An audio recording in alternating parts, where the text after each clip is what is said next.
Hello students, UPSC Mains 2026 is currently underway, and today we are going to take up a very important and interesting part of GS paper 1, Indian Society and Social Justice. In today's session, we will undertake a detailed discussion of 6 questions asked from Indian society in this year's paper. There were 6 questions in total, 3 10-marker questions and 3 15-marker questions, making it a total of 75 marks. So clearly, Indian society constituted a very significant component of this year's GS paper 1. But our objective today is not simply to discuss the model answers to these 6 questions, but we will go one step deeper. For each and every question, we will first try to understand what exactly UPSC was asking, what was the demand of the question, which themes and concepts are being tested, and how we could have approached the question in the examination hall. And more importantly, we will discuss the broader themes behind these questions, because that discussion will be extremely useful not only for those who have written mains 2026, but also for aspirants who are preparing for UPSC mains 2027 and beyond. So I would strongly recommend that you don't watch this session merely as a post-examination discussion, but look at it as a master class on how UPSC is approaching Indian society today, what kind of analytical thinking it is expecting, and how we should prepare this entire module for the coming years. So let's start the discussion. Like I have told you that there were total 6 questions from Indian society and social justice in paper 1. So in paper 1, question number 8, 9, 10, these 3 questions, question number 8, 9 and 10, are 10 marker question, and you have to write answer of these questions, all these 3 questions, in 150 words. It means that these 3 questions carry 10 marks, so total marks they are carrying is 30 marks. Now we are moving ahead to the another 3 questions here, that is question number 18, 19 and question number 20 in your paper. And these remaining 3 questions are 15 marker question, 15 marks each, and you have to write answer of these questions in 250 words. So there are total 6 questions from Indian society and social justice in GS paper 1, and we have to do a detailed discussion of model answer of each and every question. But at the same time, in today's session, we will also discuss the themes in detail.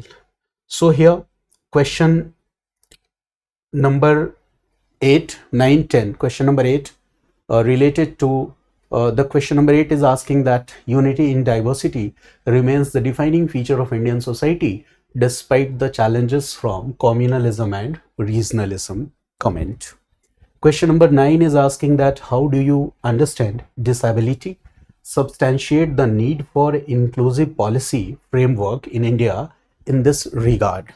Question number 10 says that do you think digital technology promotes social empowerment, and explain with examples.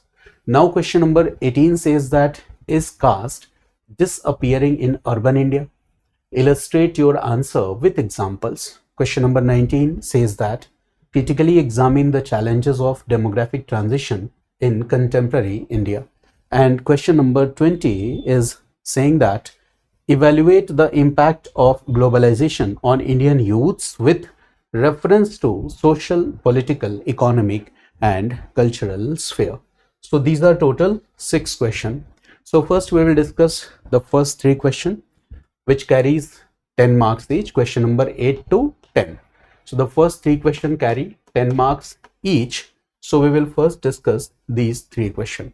So now we are coming to the very first question, that is question number 8 in your paper. And the question is, unity in diversity remains the defining feature. So first, while reading the question, you should highlight the keywords like unity in diversity is the keyword, defining feature is the keyword. Unity in diversity remains the defining feature of Indian society despite the challenges from communalism and regionalism. Communalism and regionalism are also keywords, but here the question is emphasizing on challenges emerging from communalism and regionalism. In Hindi, the question says that सांप्रदायिकता और क्षेत्रवाद की चुनौतियों के बावजूद विविधता में एकता भारतीय समाज की मुख्य विशेषता बनी हुई है. And unity in diversity, basically whenever we are trying to understand Indian society, this is the theme with which each and every student is familiar.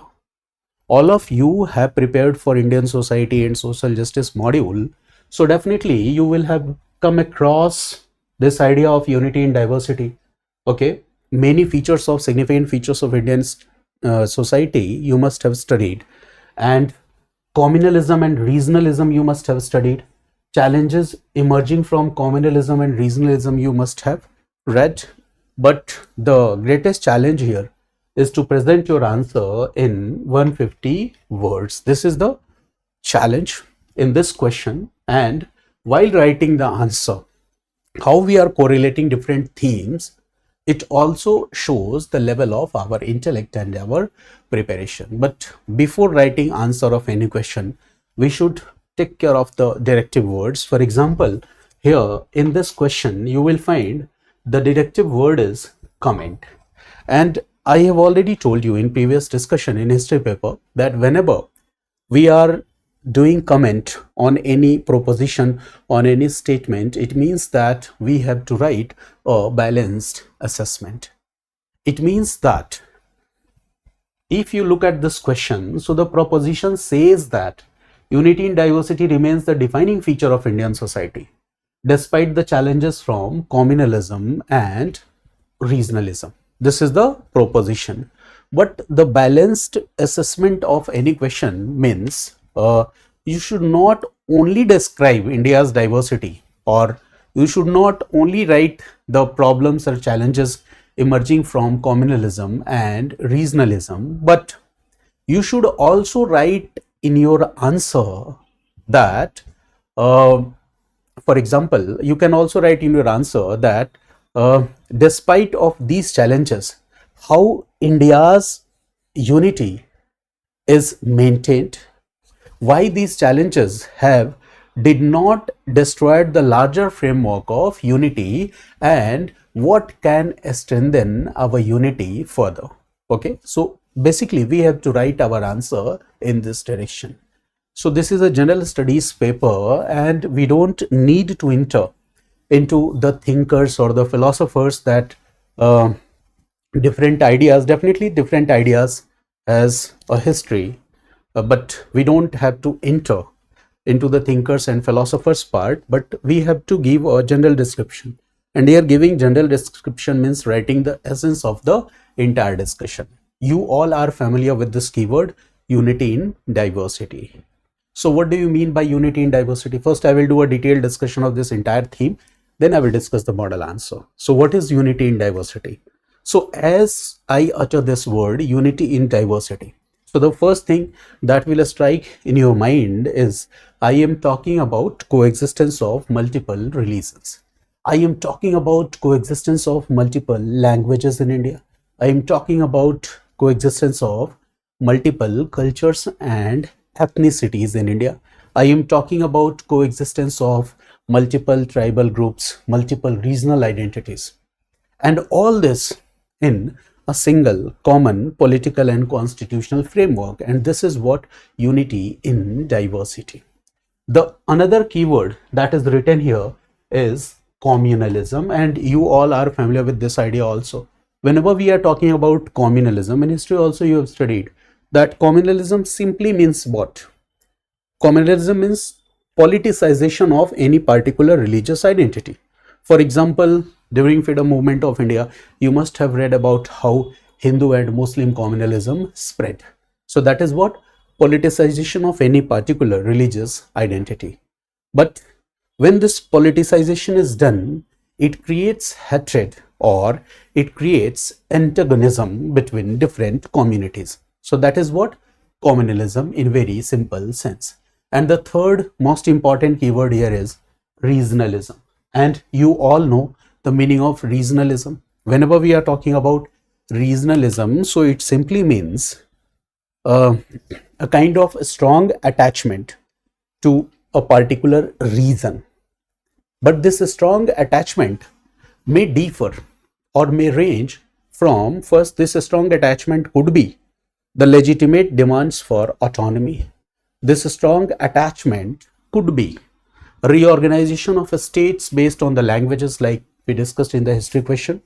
This strong attachment could be the development to exclusionary or separatist politics also. So regionalism is always not bad and regionalism is always not good. Okay, so this is what regionalism in simple sense. Now there is another keyword in this question, and that keyword is defining feature. So what do you mean by defining feature? Defining feature means the features of Indian society that were dominant features or dominant characteristics in our past cultural history, and that those features continued to be a dominant characteristic of Indian society today also.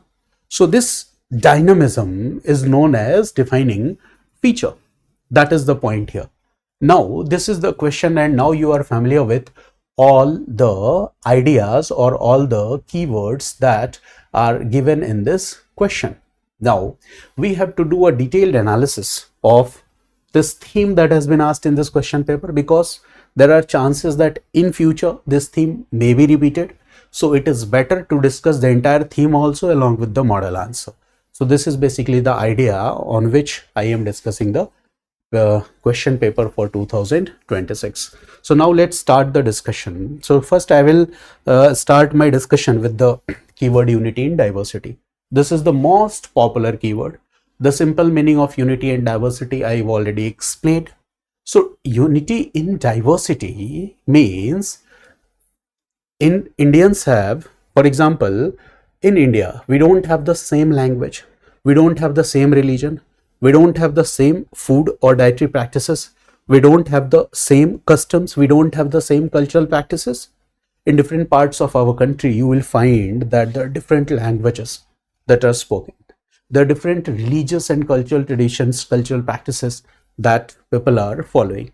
The food and dietary practices are different. The customs, you will find there is a great diversity. So whenever we are talking about India, we are talking about this diversity. And when we say unity through diversity, it means that there are different identities.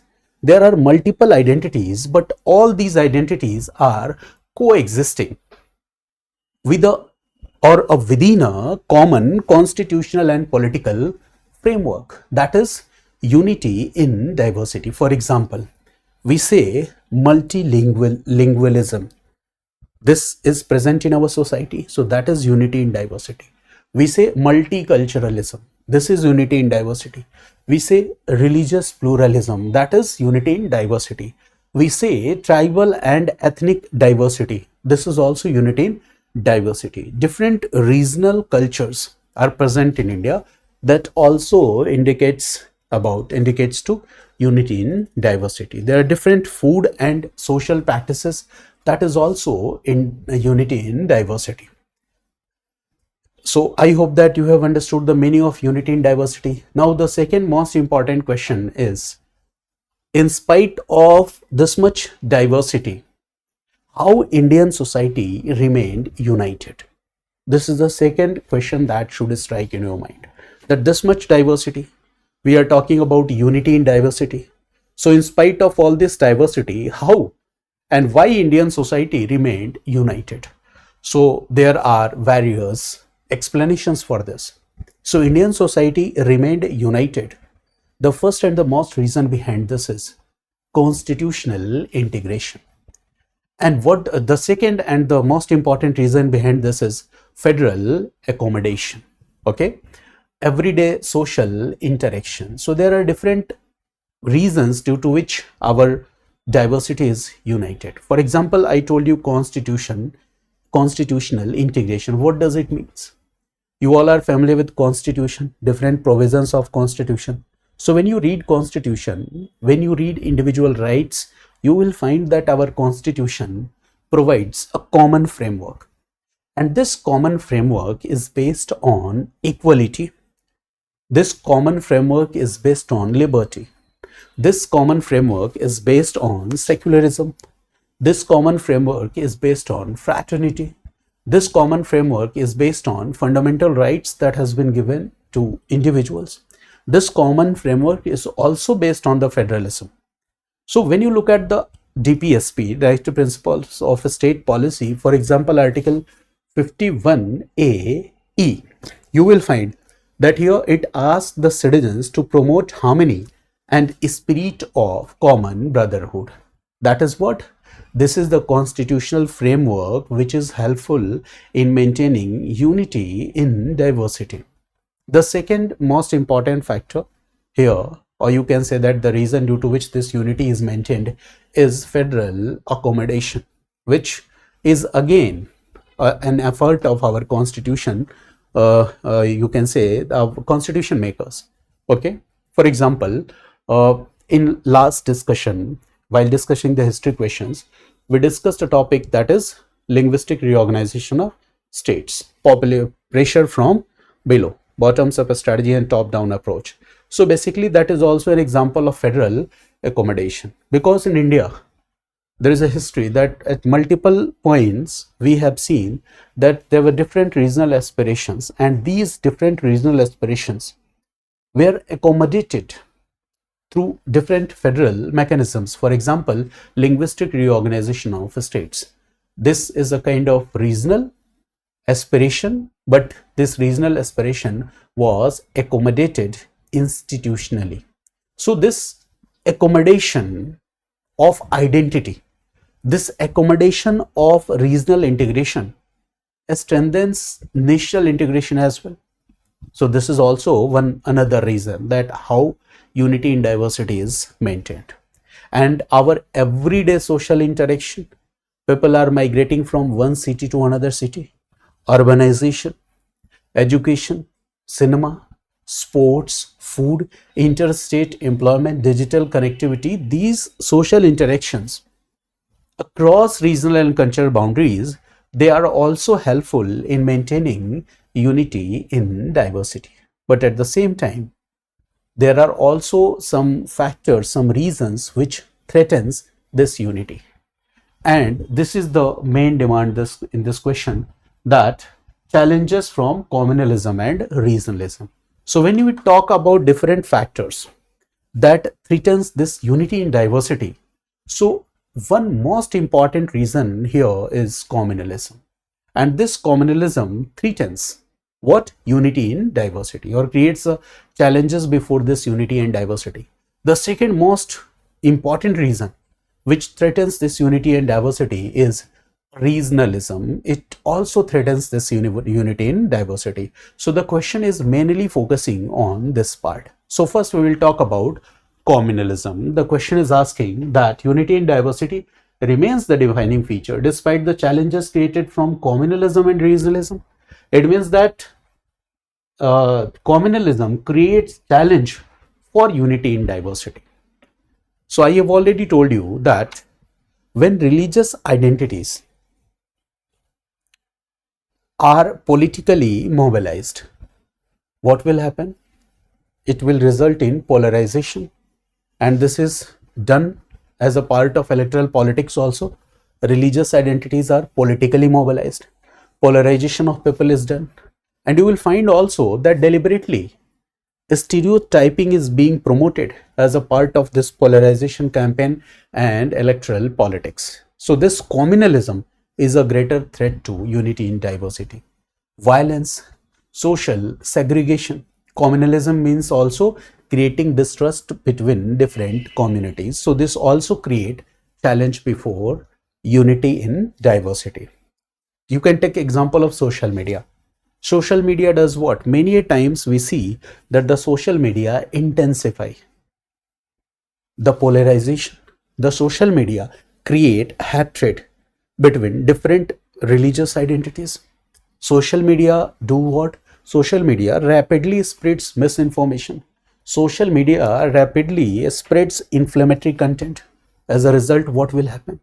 The hatred, communal hatred between different religious identities will be established. So this is what communalism, and communalism creates challenges before unity in diversity. Now the second point here is regionalism. So I have told you that regional identity or regionalism is not always negative, because we have already discussed about SRC, linguistic reorganization of states. But regional identity becomes problematic when legitimate regional aspirations turns into the politics like sons of soil movement. When the regional aspirations turns into linguistic hostility, when the regional aspiration turns into interstate conflicts, when the regional aspirations turns into economic exclusion, and when the regional aspirations turns into separatist tendencies. So in this way, we see that in this situation, regionalism is what? Regionalism is negative, but it is not always negative, right? For example, if a particular region or a particular state is demanding some kind of autonomy, equitable resources, preservation of language and culture, linguistic reorganization of states, so if such kind of demands are accommodated until they are harming our basic doctrines, okay, if they are harming, so they should not be accommodated. But if they are, they could be accommodated. So if we start accommodating these identities, so this will ultimately strengthen federalism.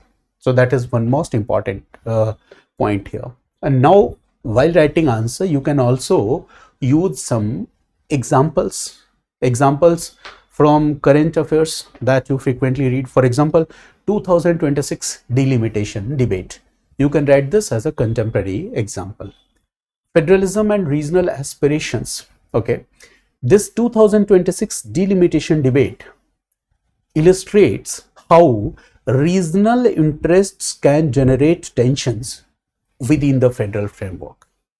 For example, in the context of 2026 delimitation debate, we can say that southern states have raised concerns about possible changes in political representation and the implications for federal balance.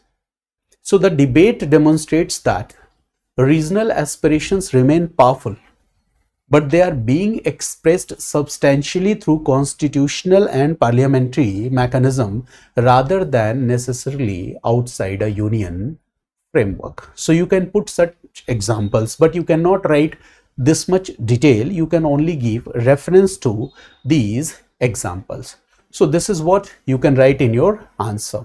Now this is the theme. Now again I am reading the question that unity in diversity remains the defining feature of Indian society despite the challenges from communalism and regionalism.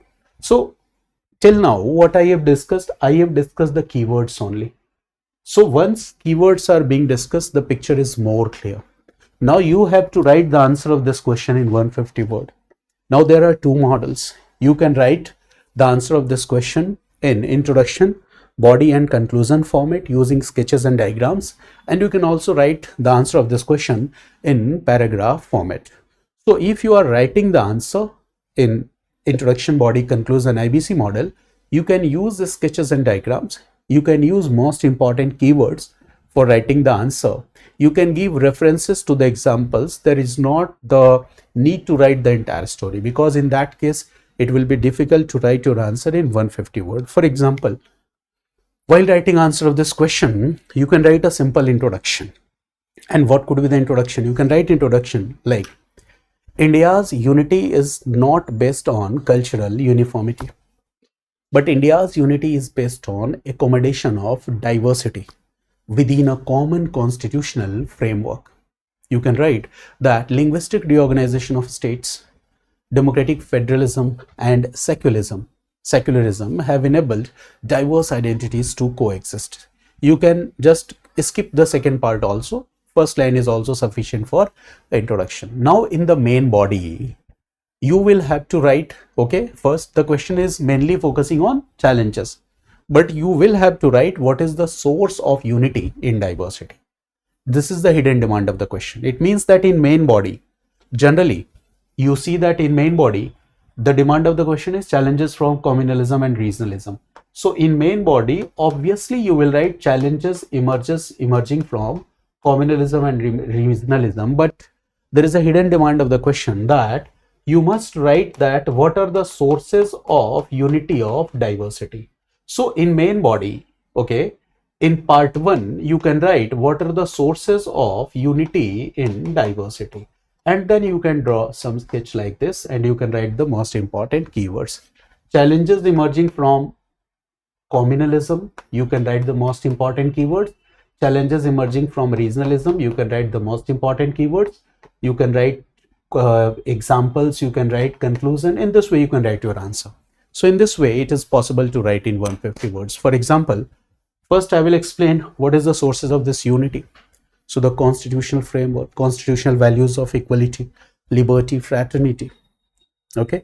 The festivals, food, cinema, migration, interstate mobility, the cultural exchanges. These are the sources of unity in diversity. Federal institutions accommodate regional aspirations. National institutions provide a common platform. This is what you can say a kind of federal accommodation. That is also, you can write cooperative federalism and all this. So civil society and social movements, you can also write this part also. Now you will write the second part, that is challenges. Challenges from communalism and regionalism. So in communalism, you can write a few keywords like communal polarization converts religious differences into political hatred or antagonism. Regionalism, you can write that it generates the sense of soil politics, linguistic tensions. Another keyword is separatist tendencies. Social media do what? Amplify identity-based mobilization. Lastly, you can write also suggestions that how these challenges could be tackled. So you can write most important keywords. You don't need to write the full sentences. So in suggestions, you can write the keywords like cooperative federalism. You can write the keywords like promoting interfaith dialogue. You can write the keywords like balanced development and responsible digital communication. That is a very important point which you must write. Impartial law enforcement, you can write. Okay. And lastly, you can write the conclusion that Indian unity is what? Unity in diversity, and this is a result of unity through accommodation. So by strengthening constitutional morality and fraternity, we can ensure that diversity remains a source of resilience rather than a conflict. So this could be an answer where you can write the answer in introduction, body and conclusion format. Okay. In 150 word in paragraph format also, you can write the answer. The answer could be like this, that India's unity is not based on cultural uniformity, but on accommodation. This is the second model of answer. You can write it in paragraph form, that India's unity is not based on cultural uniformity, but it is based on accommodation of diversity within a common constitutional framework. You will change the paragraph and write that linguistic reorganization of states, democratic federalism and secularism have enabled diverse identities to coexist. Again, you can change the paragraph and write that constitutional values of equality, liberty, fraternity, it creates a common political identity.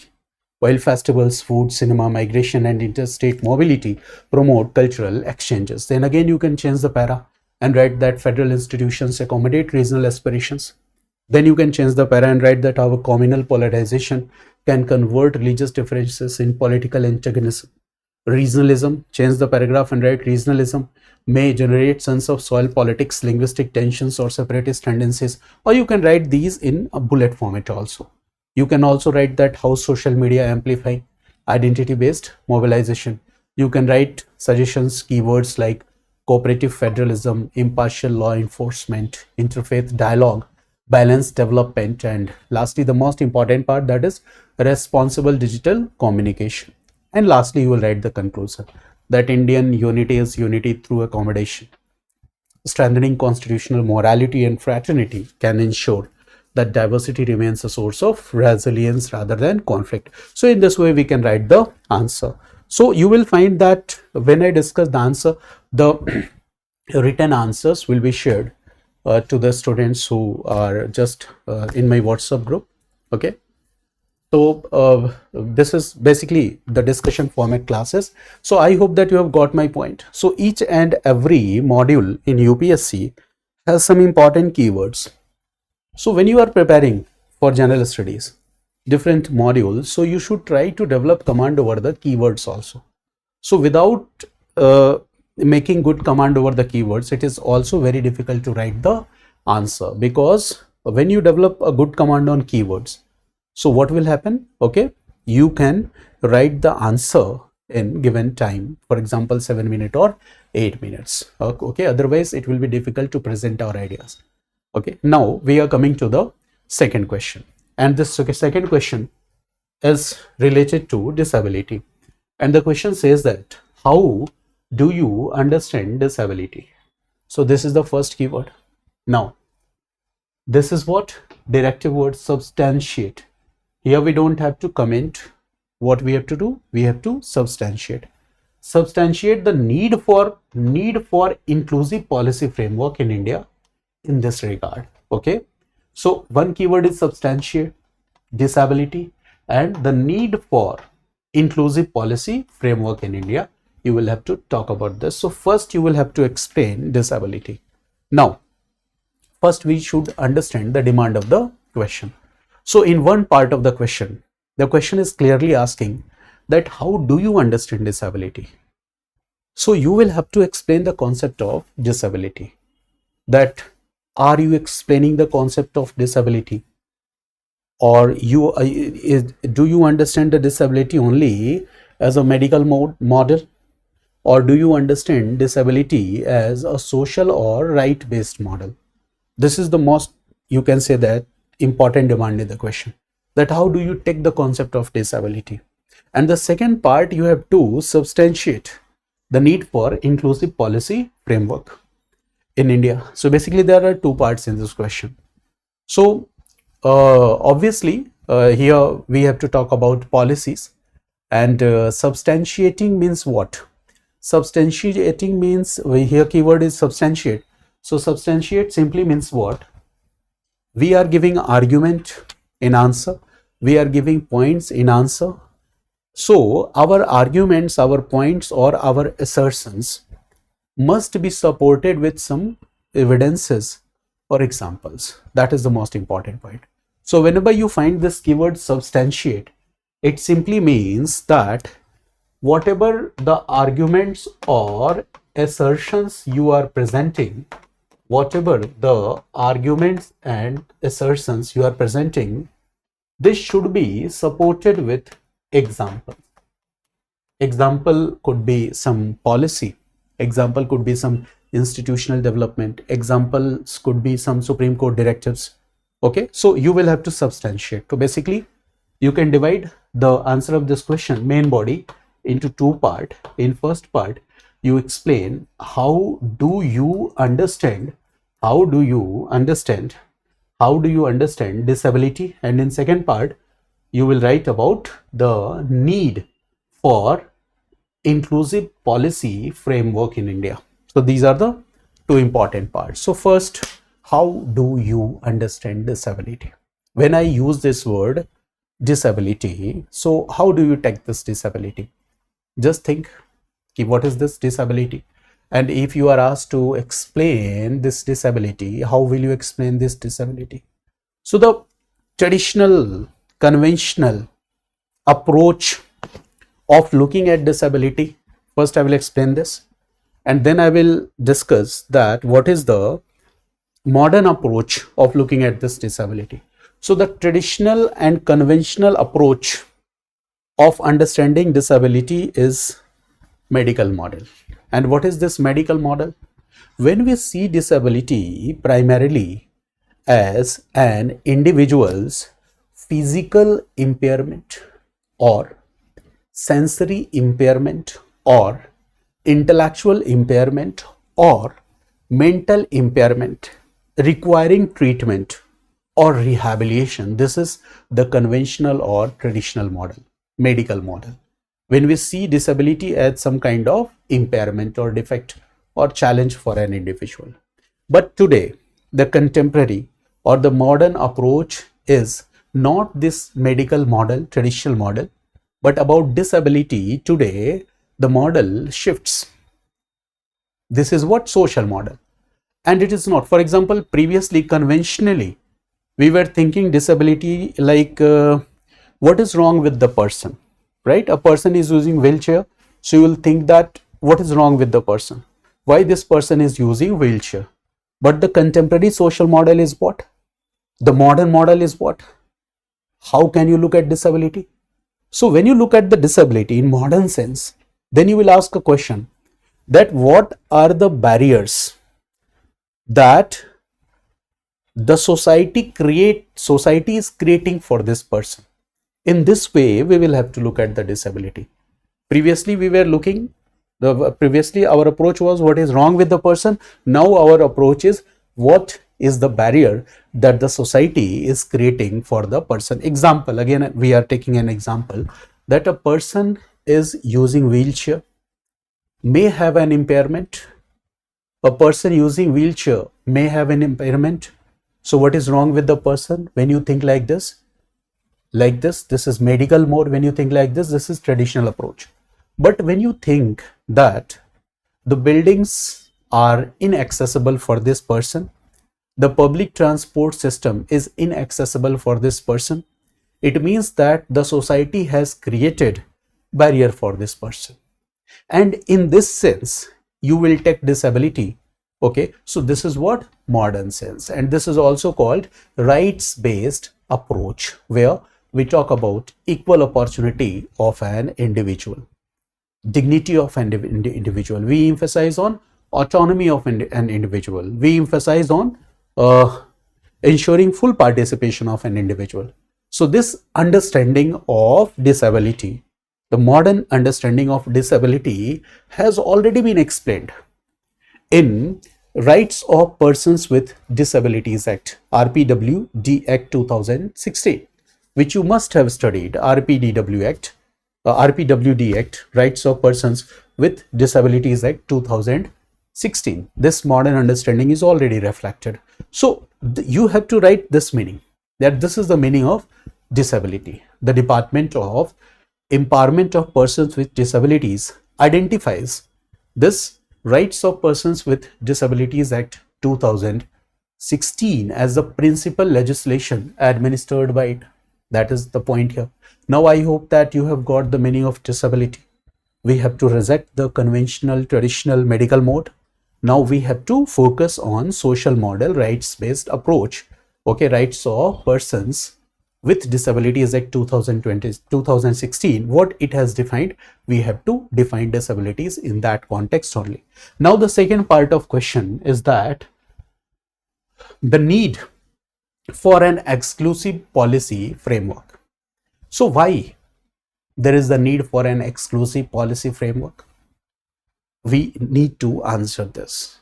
Why there is the need for exclusive policy framework? There are various reasons for this. There is a need for inclusive policy framework. So why there is the need for inclusive policy framework? So there are various reasons for this. So when we are explaining the need for inclusive policy framework, so first reason is we can explain that disability is a question of social justice. So for that reason we need. There are accessibility barriers in the society. So for that reason we need. For promoting education and employment, for that reason we need. Intersectionality approach, on that basis also you can explain the answer. Digital inclusion, you can explain the answer. Okay, so why we need such policy? Why does India need inclusive policy framework? This is the question, the need for inclusive policy framework. So why there is the need for inclusive policy framework?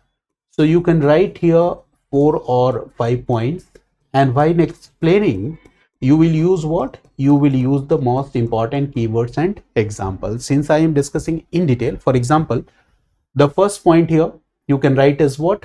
That disability is a question of disability is a question of social justice. This is the first point. Why we need the inclusive policy framework? Because disability is the question of social justice. Why I am saying this?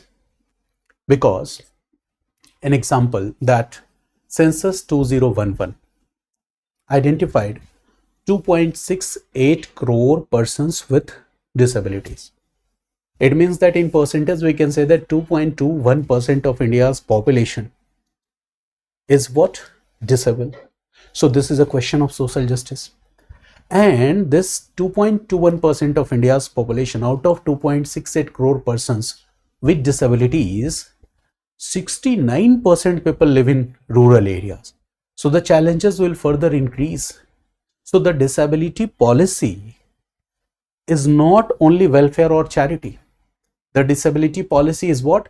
Is a question of social justice. And to give social justice to these 2.68 crore persons, out of which 69% people are living in rural areas, obviously this is a question of social justice. So while writing answer, we will have to focus on pillars like equality, we will have to focus on pillars like accessibility, we will have to focus on pillars like participation, and we will have to focus on pillars like empowerment. The second important point we can write is, in society we see what? Accessibility barriers. In society we see what? Accessibility barriers. This is the second important point. And where do we see these accessibility barriers? You can give hints here, like persons with disabilities can face barriers in where? Schools and universities, coaching institutions. Okay. Public transport, they face barriers in government buildings, hospitals, digital platforms, workplaces, courts, right? How these barriers are faced? For example, unavailability of ramps. For example, you must have heard about Accessible India campaign, that is Sugamya Bharat Abhiyan. So you can also write here example Sugamya Bharat Abhiyan, Accessible India campaign, right? So it seeks to address, Sugamya Bharat Abhiyan means what?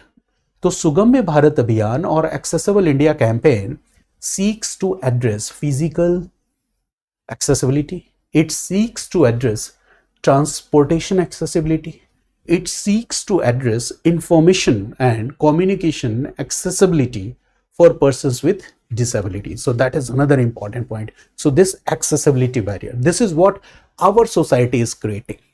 So we will have to fight with this. So bringing policy, right, is what is the need of the time. And you can also write about education and employment of persons with disability. Education and employment, because education and employment means what? Inclusion. And inclusion means what? The classroom which are accessible for persons with disabilities.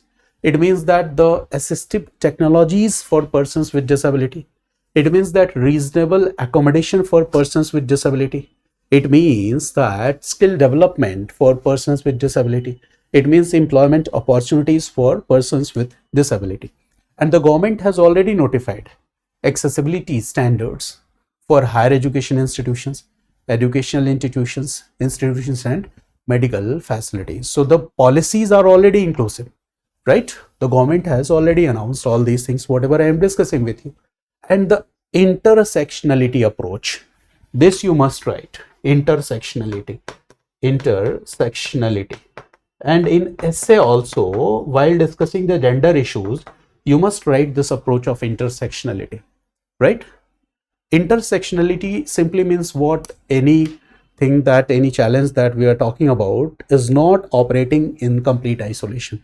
Here we are talking about disability. So disability does not operate in complete isolation. For example, just imagine a woman living in Delhi, and the second, a woman living in some rural areas with disability. A woman with disability living in urban area, a woman with disability living in rural area. Now when you will compare, you will find that a rural woman living with disability will face multiple barriers. Obviously, the barriers are related to gender, The barriers are related to poverty also. The barriers are like location. Disability is one barrier. So always remember that whenever we are trying to bring policy framework, and if we want to make it more inclusive, so we should always remember that when we talk about persons with disability, so we must remember the intersectionality approach. And when we remember this intersectionality approach, we can say that one size fits all approach is not adequate, right? And lastly, we can write one more point, that is digital inclusion. Digital inclusion, you can also write about this. And when we talk about digital inclusion, when we obviously digital technology, today we will try to write this dimension in every question wherever there is some chances to interlink this approach. So digital technology, it can empower persons with disabilities. For example, we can provide screen readers to the persons with disabilities. Websites should be accessible for the persons with disabilities. There are multiple assistive technologies that we must introduce: online education, digital public services. So you can write these keywords also. So if the digital interfaces are inaccessible for persons with disability, so this can create a new form of exclusion.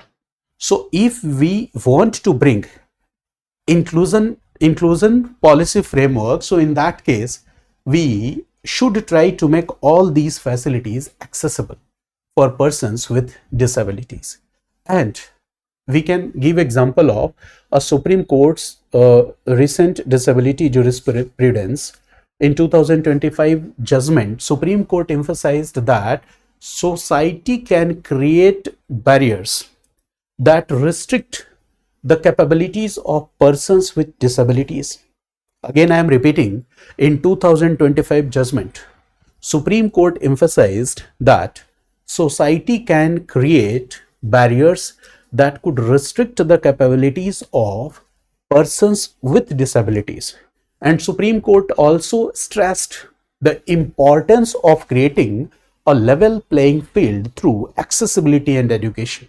Obviously, we can not write the complete sentence, but we can give some example of this Supreme Court directive in very short form that I will discuss while discussing the model answer. So the court's accessibility here initiatives, court's accessibility initiatives demonstrate the institution is also recognizing this issue, that accessibility and inclusion section, equal opportunity policies, assistive technologies should be the part of inclusive policy framework. Now, after this discussion, I hope that you have got some idea about what you have to write in this answer.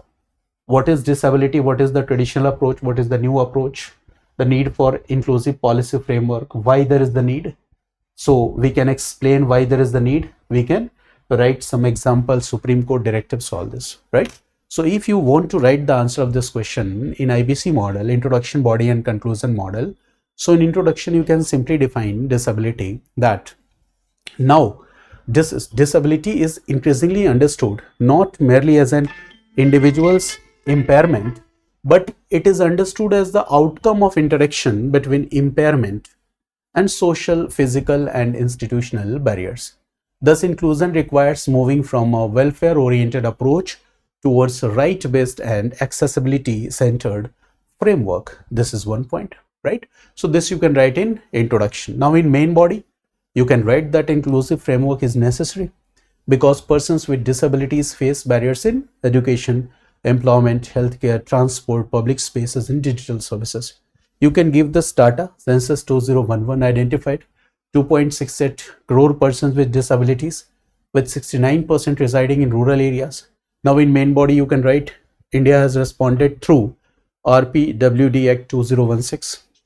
Next point, you can write reservation and accessibility provisions, UDID, Accessible India campaign. You can write these points. So this is what we are substantiating, right? The latter, 6, accessibility in the built environment, means Sugam Bharat or Accessible India campaign seeks accessibility in the built environment, transportation, information system. The Supreme Court has emphasized the removal of societal barriers and creation of a level playing field. Lastly, you will write the suggestions. You will draw a sketch and you can write like this, multiple points here, way forward or suggestions. So in this way you can save some time. For example, you can write universal design, you can write inclusive education in this way, reasonable accommodation, accessible digital governance, skill development, intersection sensitive policies. So this point, intersectionality approach, you must write in your answer. Lastly, we can conclude that disability inclusion is therefore not charity, but it is a matter of social justice. It is a matter of equal citizenship. It is a matter of dignity. It is a matter of substantial equality. And accessible India will benefit not only persons with disabilities, but it will benefit the society as a whole. So in this way, you can write the answer. If you want to write it in paragraph form, you are free to write, but it is better to use some sketches and diagrams in your answers in order to fetch better marks. Now we are coming to the third question. The third question is, do you think digital technology, again this is the keyword, digital technology, promotes social empowerment? Social empowerment is a keyword. Explain with examples. Plus here it has been written, do you think? Okay. So when UPSC asks this question, do you think? Okay. So you will have to be cautious. Do you think does not mean that you will say that yes, I think, or yes, I agree. No. Whenever UPSC asks such kind of question, do you think, it means that you will have to give a reasoned argument. Obviously, whenever we are commenting also, we are giving this reasoned argument. So we will have to give a reasoned argument. And when we say reasoned argument, it means that if we are saying yes, so we will explain why we are saying yes. So this you must remember. So the question is asking, do you think digital technology promotes social empowerment? It means that if you are saying that yes, I think that digital promotes social empowerment, then you will have to explain why you think that digital technology promotes social empowerment. There is another side of the picture, right? And what is that picture? It means that obviously in your answer, you will write that digital technology gives greater access, greater opportunity, it gives voices, it empowers the people. But the second face of the coin, or the second picture you must acknowledge in your answer is that, right, digital, you will have to talk about digital divide, you will have to talk about exclusion, you will have to talk about empowerment, but the empowerment is not always equal, it is unequal empowerment also. So you will have to explain both these two dimensions, right?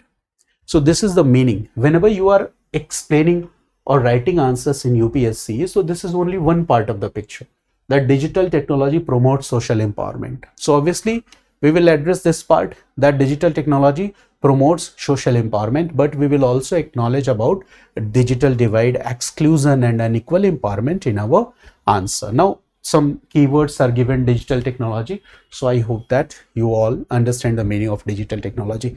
It simply means we are talking about internet. Digital technology, we are talking about smartphones. Digital technology, we are talking about digital platforms. In digital technology, we are talking about digital public infrastructure. In digital technology, we are talking about social media. We are talking about digital payments. We are talking about artificial intelligence. We are talking about online services. The second keyword is social empowerment. So whenever we are talking about social empowerment, it simply means that we are talking about enhancement of people's access, people's participation. Okay, the people are able to raise their voices, concerns, the capabilities of the people, increasing the capabilities of the people, increasing bargaining power of the society. This is a simple meaning of social empowerment. So this you will have to answer in your question. Now, according to the question, do you think that digital technology promotes social empowerment? So we'll explain social empowerment also. Okay, so first we'll explain social empowerment. That social empowerment means increasing the capability of individuals, increasing the capabilities of communities to participate in social, economic and political life on more equal terms. This is what social empowerment. For example, owning a smartphone does not automatically mean empowerment, right? This is the most important part. Technology becomes empowering only when it enables a person to access information. Technology becomes empowering only when it enables a person to access services. Technology becomes empowering only when it enables the person to exercise choices. Technology becomes empowering only when it enables the person to participate in the process. Technology becomes empowering only when it enables the person to earn from this digital technology. Technology becomes empowering only when a person is able to influence decisions. So this we must understand, that when we say that digital technology promotes social empowerment, it means that we are talking about democratization of information. When we say that digital technology promotes social empowerment, it means that we are talking about financial empowerment. When we say that digital technology promotes social empowerment, it means that we are talking about empowerment through digital public infrastructure. When we say that digital technology promotes social empowerment, it means that we are talking about women's empowerment. When we say that digital technology promotes social empowerment, it means that we are talking about empowerment of rural communities. When we say that digital technology promotes social empowerment, it means that we are talking about social and political voice. So you will have to write all these dimensions in your answers. For example, I told that digital technology promotes social empowerment. Here, the first dimension that you will explain is about democratization of information. Now, today is the digital age. We have the access of internet. So, access to internet has reduced our dependence on traditional gatekeepers of information. Today, you are watching the video, you are watching the discussions. So, if this internet connectivity, just imagine that there is no internet connectivity. There is no digital age. So for watching this discussion, you will have to come in the offline classes where the traditional gatekeepers of information are there. But now you can access online education. Now you can access any government report. You can access any government information. You can just do any course which will improve your skill. Okay, you can get access to research papers. You can get access to employment opportunities digitally. So what we see that today, an individual's capability or human capabilities can be expanded. Our social capabilities can be expanded by use of technology. So obviously it is doing social empowerment. Social empowerment using digital technology means financial empowerment also. For example, we are talking about digital payments today, right? So digital payments have done what? Digital payments have made financial transactions easier. Digital payments can improve participation in formal economy. We can take example of UPI. According to data, in March 2026, UPI processed around 2,264 crore transactions worth more than 29.53 lakh crore rupees. This is a government data. But this demonstrates that how digital infrastructure can reduce transaction barriers, how digital infrastructure can facilitate financial inclusion. So in this way, this digital technology is doing social empowerment. Empowerment through digital technology, social empowerment through digital technology is also done with the help of digital public infrastructure, DPI, which you must have studied in your current affairs. So the third dimension you must explain about DPI, digital public infrastructure. So DPI has done what? DPI has connected identity, payment and public service delivery. For example, a government data says that in July 2026, but this is a recent data, a government data says that over 144 crore Aadhaar IDs, 55.49 crore UPI users, 71.66 crore DigiLocker users, more than 5 lakh CSCs, common service centers. 6.39 crore people trained in digital literacy. This shows that technology can convert citizenship from a formal entitlement into a more accessible service delivery. When we talk about digital technology, social empowerment through digital technology, so obviously we will talk about women's empowerment also. Digital platforms can provide women with access to markets. It can provide women with financial services. It can provide women with entrepreneurship opportunities. It can provide women with information. It can provide women with networks beyond the immediate community. And the perfect example of this is e-Saras, which you must have studied in your current affairs. e-Saras is the online marketplace for rural self-help group SHG product initiatives. It was primarily aimed at promoting and selling products made by rural artisans and self-help groups. According to a government data, in July 2026, participation of more than 8.99 crore self-help group members and the sale of over 1400 products through this platform. So this is a perfect example. e-Saras is a perfect example that digital platforms can be helpful in women empowerment also. So this establishes a connection between digital technology and social empowerment. Then digital technology and social empowerment, we can also talk about empowerment of rural communities. Now, we are talking about empowerment of rural communities. So here we'll talk about digital connectivity. It means that previously the rural communities which were considered to be settled at a geographically isolated place, now they are connected. That challenge has overcome.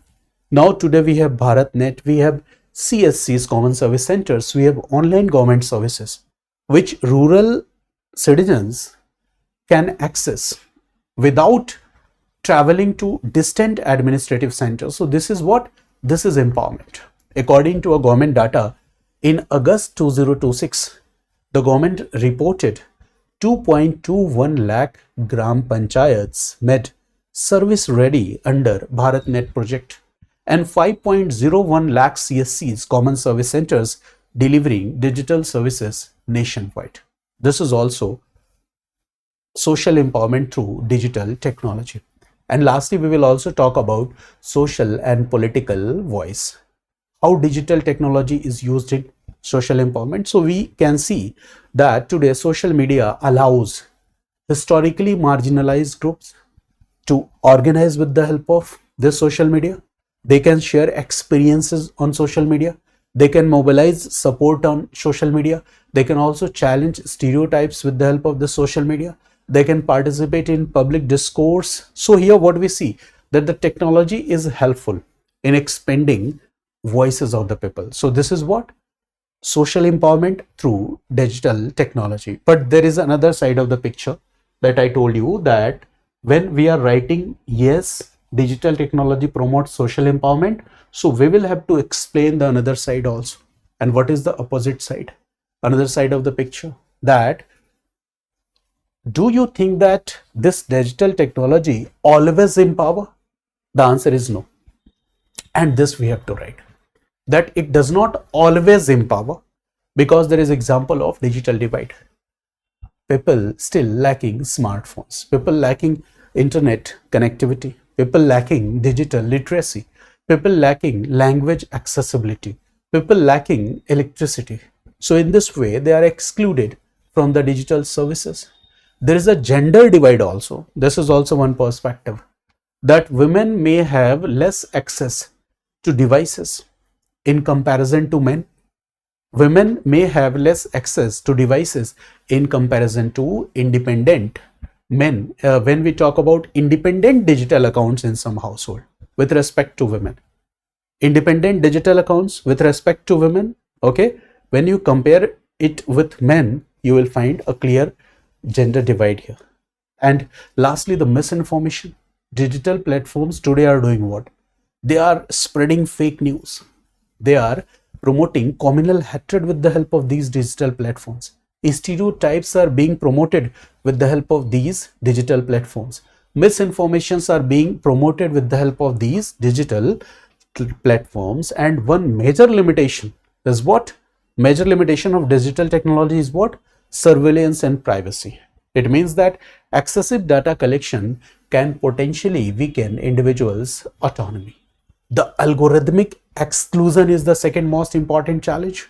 Today there are AI driven systems and these can reproduce the existing social biases. So this is another important challenge, algorithmic exclusion. So here we see that, okay, this digital technology is also doing exclusion. So we can conclude that digital access is a necessary condition for digital empowerment. There is no any doubt of this. Digital access is a necessary condition for digital empowerment, for social empowerment, but it is not the sufficient condition. So in this way, we can understand the theme of this question. Now, I hope that now you are familiar with the theme of this question. You are familiar with digital technology. You are familiar with the both dimensions, that how digital technology promotes social empowerment, how digital technology promotes exclusion. You are also familiar with the example. Now, the challenge is to write the answer in 150 words. Again, you can do it very easily. In 150 words, you can write. But you cannot write each and everything. You will have to use important keywords. You will have to write the references. You will have to write multiple perspectives and dimensions. But you don't have to explain completely, but you will give hint of those multiple perspectives and dimensions in your answer. So in introduction, you can write that digital technology can promote social empowerment by expanding access, participation, and opportunities, particularly for historically disadvantaged and geographically isolated groups. However, its empowering potential depends on equitable access and digital capabilities. Then you will write the main body, that digital technology empowers society. This is one dimension. And then you will write about exclusion. So when you will write about empowering society, the first point you will write democratizing information. Second point you will write financial inclusion. But at the same time, just draw some sketch and write UPI payments and real-time transactions. In this way, you can just write some hints and references. Third point, you can write about inclusive governance. Then you can just write the keywords like DPIs, digital public infrastructure, Aadhaar, UPI, digital locker, CSCs. So obviously the examiner will understand, because you have to write in 150 words. Then you will give reference to women's empowerment, give example of e-Saras, okay, rural SHG producers with wider markets, this connection, voice and participation, social media, and lastly we will talk about digital divide, misinformation, privacy concerns, gender gaps, algorithmic bias, right? So in this way we can write the main body. It means that we are giving references, hints, keywords, plus we are exploring the different dimensions so that we could give a message to the examiner that yes, we are familiar with the essence of this question. And lastly, you will conclude that digital technology is an enabler. It is not a complete guarantee of empowerment. Universal connectivity, digital literacy, accessible design, data protection, and vernacular content can make India's digital transformation more socially inclusive. So in this way, we can write answer of this question. Now, we are coming to the second group of question. So the remaining three question number 18, 19 and 20, these three questions are 15 marker question. And you have to write answer of these questions in 250 words each. And in your question paper, GS paper 1, this is question number 18. And the question is caste disappearing in urban India? Illustrate your answer with examples, right? क्या शहरी भारत में जाति लुप्त हो रही है? अपने उत्तर को उदाहरणों के साथ स्पष्ट करिए. And this question is also a very good question, right? But here approach is very much important, because in this question, the question has only two components. In first component, the question is asking that is caste disappearing in urban India? So you cannot write the answer in a binary format. You cannot say completely yes or completely no. It means that again here you will have to give a qualified judgment.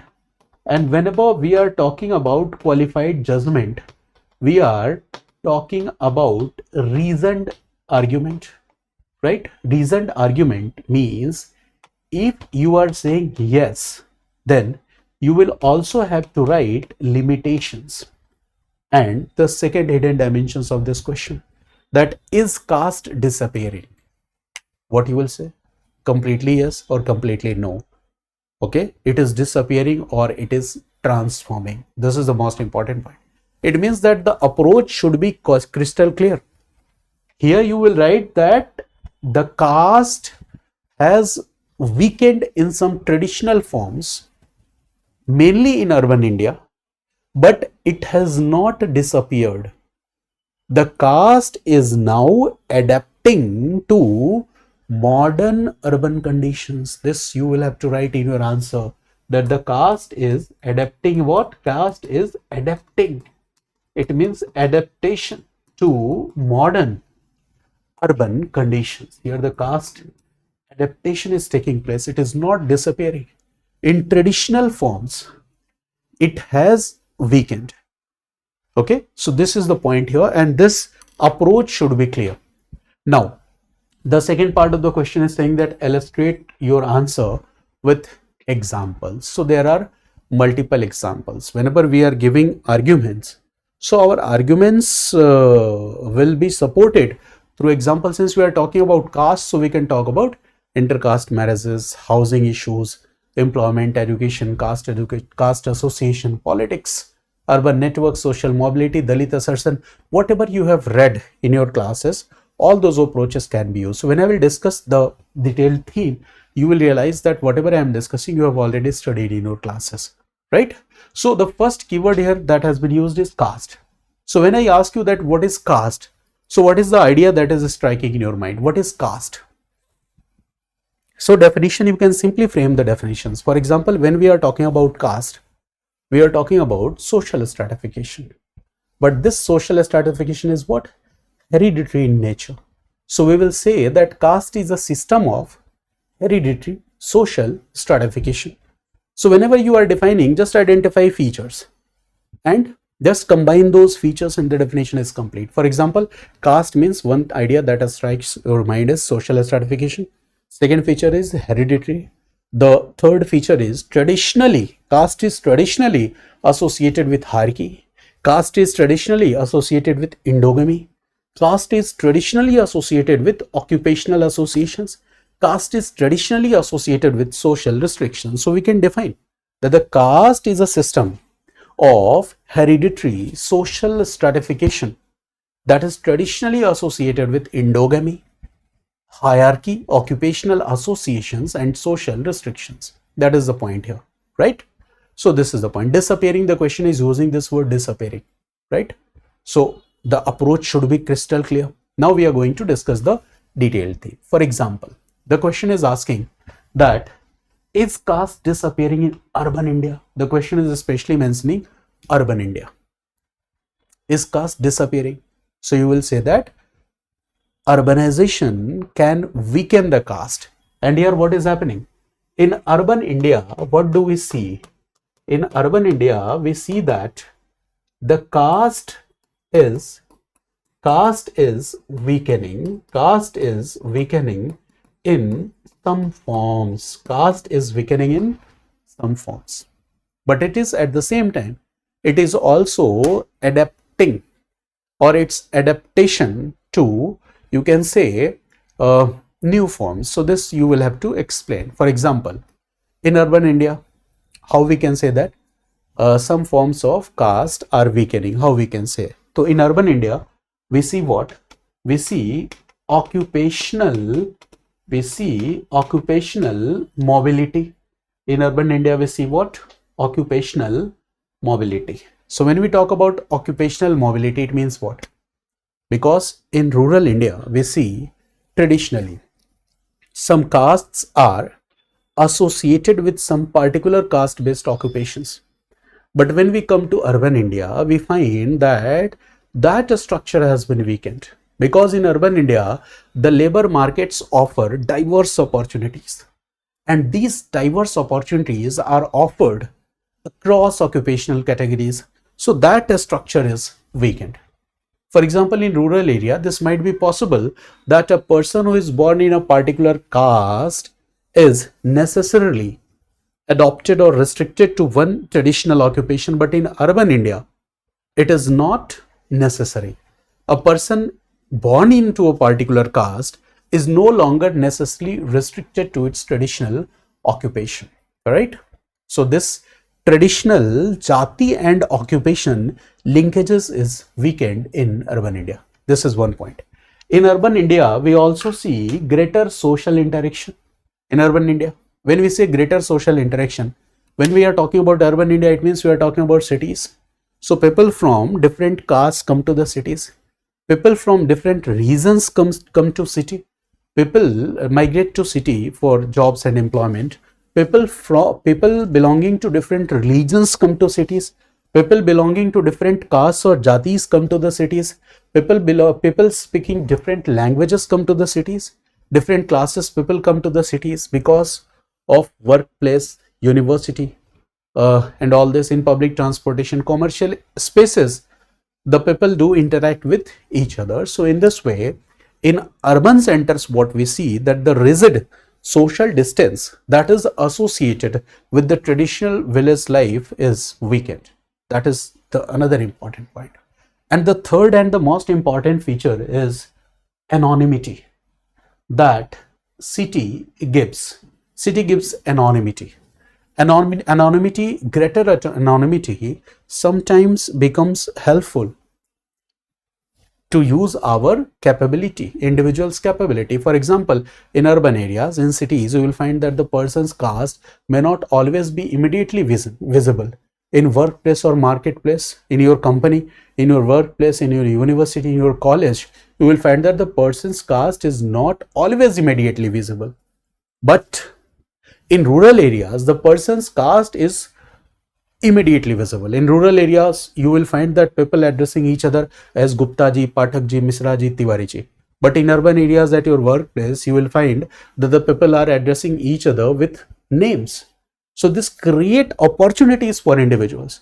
They can construct identities based on their profession, education, based on their income, based on their lifestyle, rather than caste alone. But in village, the caste, this structure becomes more dominant. When we talk about urban India, we see what? Education and modern values in urban India.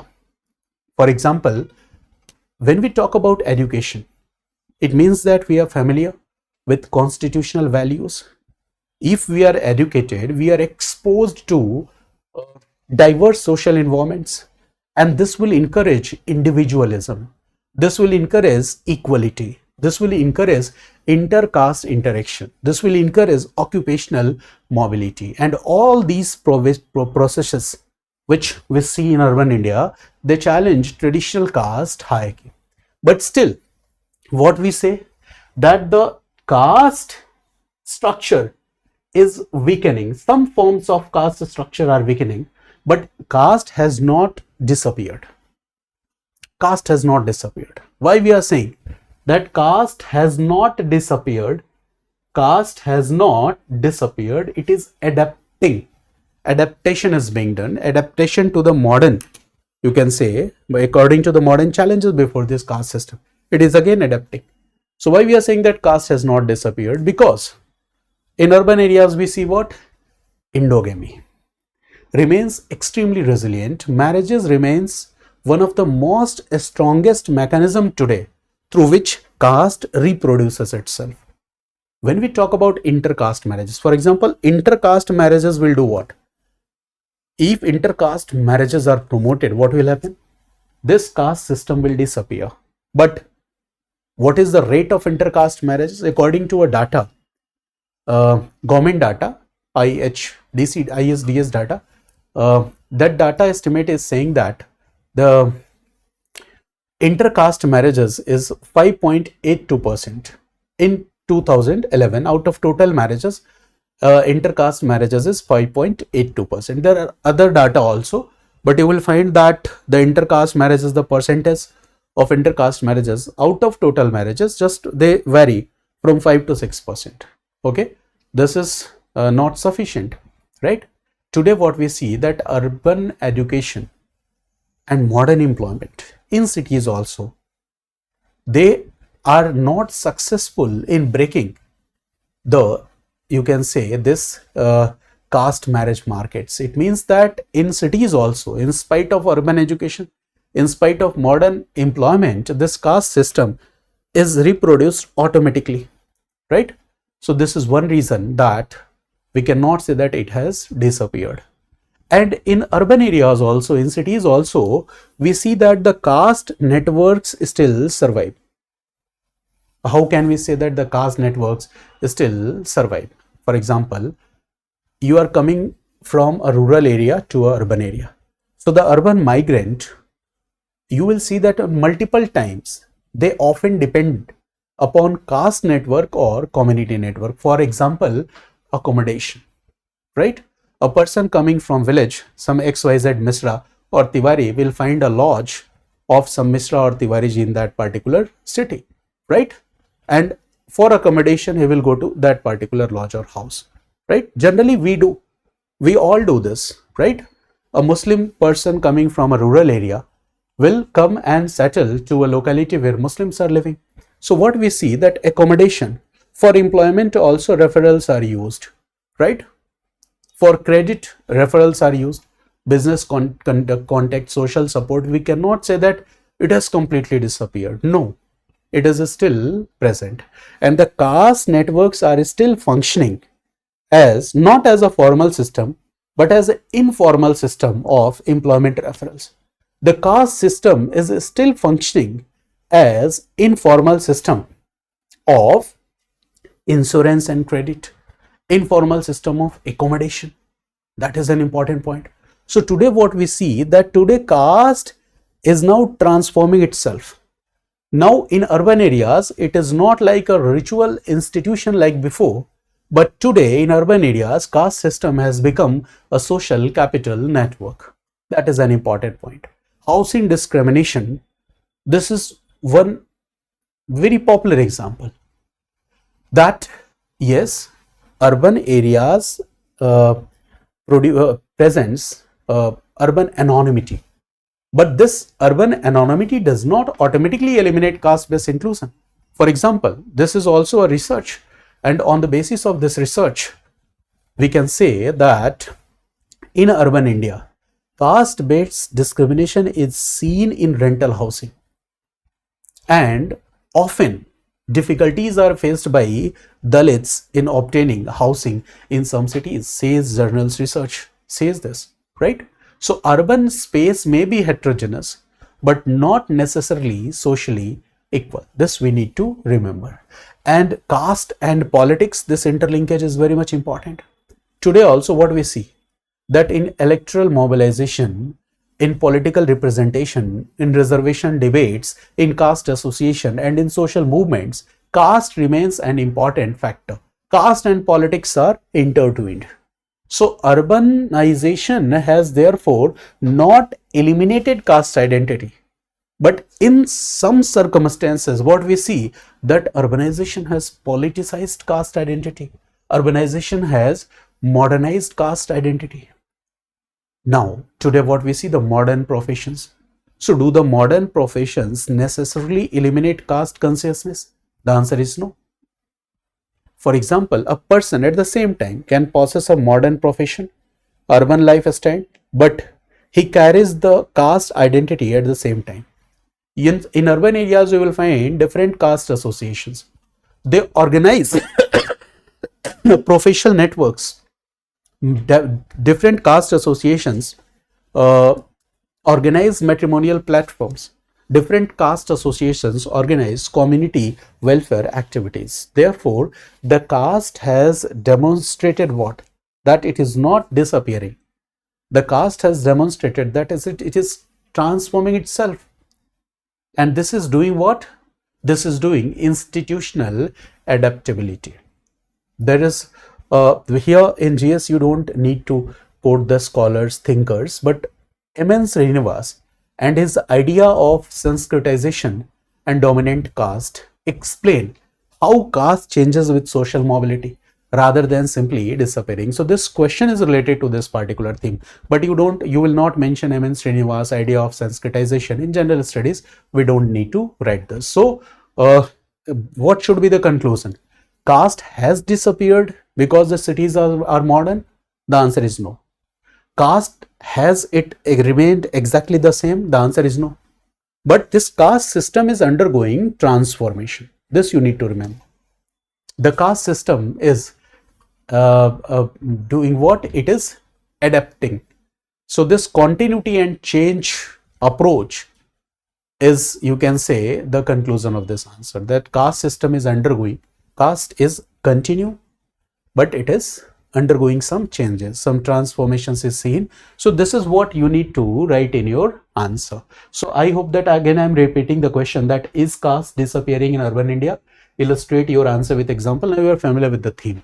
Now the challenge is to write the answer in 150 word. No, not 150. Here you have to write the answer in 250 word. You can easily write answer. You can write introduction, you can write main body, you can write conclusion. In main body you will follow a bullet format. In main body you will draw some sketches, right? And lastly you will write the conclusion. In introduction you can write that urbanization has weakened several traditional features of caste system by promoting occupational mobility, education, migration and greater social interaction. However, caste has not disappeared. It has adapted to urban conditions and it has acquired newer forms. In introduction part, this you will write. So this will give an exact picture to the examiner that you are familiar with this entire debate. Now you will explain two dimensions. First, you will give evidences that where we see that the caste system is weakening, and then you will give the in second part B, the second dimension in part B, you will write that where we see that caste system is adapting, or it is adapting, or it is getting some changes. So both these dimensions will explain. In part A, you will write evidences where it is weakening. And point 1, you can write about urban employment. It was helpful in breaking the rigid link between caste and hereditary occupation, but you will write only one word, urban employment, in answer. Then in second point, you will write education and professional mobility. This has done what? Increased interaction across different caste groups. In third point, you will write what? Part A, third point, urban anonymity and migration, right? So here it is reducing the visibility of the caste system, right? But in second part B, you will write that the evidences which show that in urban areas caste is still persisting. You can give example here of endogamy, right? Intercaste marriages, I told you, around 5 to 6% of the total marriages. You can talk about social networks, that how caste networks continue to give employment referrals, credit, social security, housing. You will also give example of housing, caste-based discrimination in urban rental markets. You can write the example of politics. Caste and politics are intertwined. Caste associations and identity-based mobilization, important role in electoral politics. You will write new forms of identity. You will talk about matrimonial platforms. You can give example, different community organizations, right, producing job opportunities, marriage platforms. All this you can write. And lastly, you can write that caste is increasingly shifting. Previously it was ritual occupational system. Now it is shifting towards a network identity and political resource. Lastly, you can conclude that urban India is witnessing the transformation rather than disappearance of caste. Modernization weakens its traditional structure, but caste adapts through marriage, networks, politics, and social capital. So the real sociological trend here is what? Continuity and change. So always remember, whenever you are talking about caste system, always remember continuity and change is the conclusion. So this is what you have to write in your answer. Now we are coming to the next question. This is question number 19 in your paper. You have to write it in 250 words. It carries 15 marks. And the question is, critically examine the challenges of demographic transition in contemporary India. Here the meaning of demographic transition you must understand, and basically you have to write here about challenges of demographic transition, right? So the first directive the word is what? Critically examine. It means that challenges of demographic transition, we don't have to only write the challenges of demographic transition, but we have to explain different dimensions. For example, critically examine means what? We will have to explore the hidden dimension also. We'll talk about what is India's demographic transition, which kind of opportunities are created, what are the challenges, definitely we will write. We will talk about regional variations, we will talk about some critical assessment policies also, we can give some example. This is the point here, right? So when we talk about demographic transition, right, demographic transition, this is the most important keyword. So you must have the understanding of this demographic transition, that what is this demographic transition. So with respect to India, when we are talking about demographic transition, so we are talking about a long-term shift from high birth rate, high death rate to today what we see declining mortality, today what we see declining fertility, today what we see low birth rates and death rates, today what we see aging population. So India today is somewhere in middle to advanced stages of this transition, but different states are at different stages. So always remember regional variation, this part you will have to include in your answer, because whenever this topic or this theme is being discussed in Indian Express and The Hindu, this particular dimension about regional variation, it is definitely discussed. So you will have to be very alert while writing answer of this question, that regional variation we definitely have to explain. So first, now you have understood the meaning of demographic transition, that India's demographic transition is characterized by declining fertility. It is characterized by today increasing life expectancy, changing age structure, urbanization, and a growing working age population. And when we talk about data, the government data, right? So India's TFR, total fertility rate, is projected to decline from 2.37 during 2011-15 to 1.73 during 2031-35. And the proportion of young people is also declining. 0 to 14 age group is projected to fall from 30.9% to in 2011 to 20.2% in 2036. So this data shows that India is gradually moving from a population pyramid with a broad base towards a more aging structure. This is data basically. You are not going to write this complete data in your answer. Since I am discussing first theme in detail, that's why I am explaining this. The demographic dividend. Each and everyone is familiar about this concept, right? So this demographic dividend is an opportunity for all of us, but at the same time, it is a challenge also. Today, what we see, a larger working age population can produce a demographic dividend, but this larger working age population will produce demographic dividend only if it is supported by education, only if it is supported by skills, only if it is supported by employment, only if it is supported by health, only if it is supported by women's participation.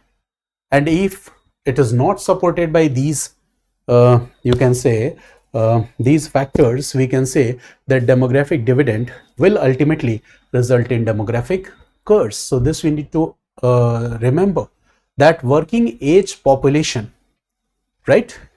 If our economy fails to generate productive employment, so in that case, the working age population can become the source of unemployment. The working age population can become the source of underemployment. The working age population can be frustrated population, right? There will be large scale migration, there will be social inequality. So that is very much important, that we will have to be very cautious, right, regarding policies, that a growing working age population can generate unemployment and associated social and economic risks. Therefore, always remember that demographic dividend is a potential, but it is not a guarantee. So policy is very much needed and we have to be very alert about this. Now, what we see today, India is in a phase of demographic transition. We see what? Employment challenge. We see what? Skills mismatch. We see demographic transition. It means we see what? Rapid aging in India.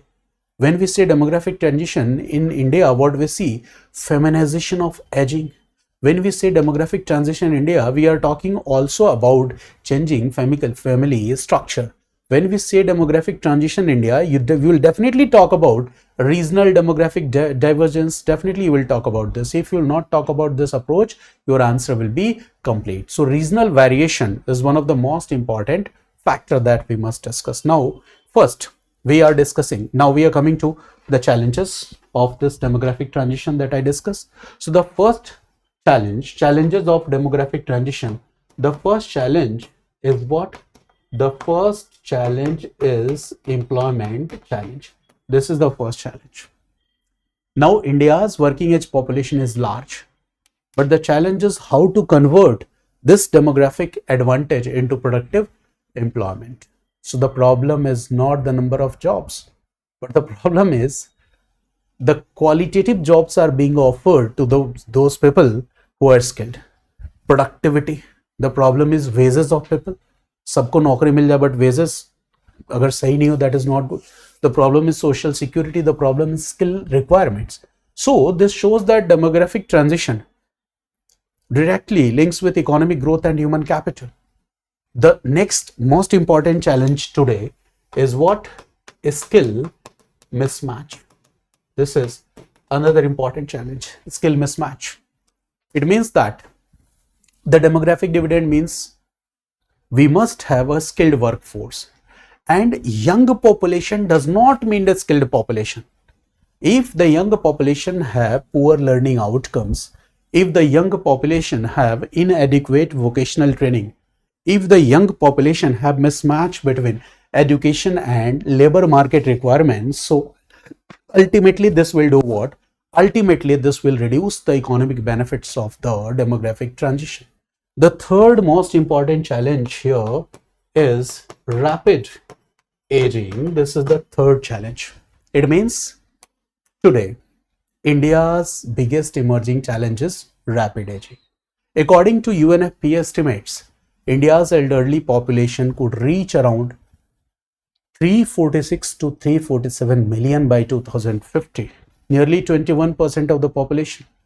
And this will create pressure on healthcare.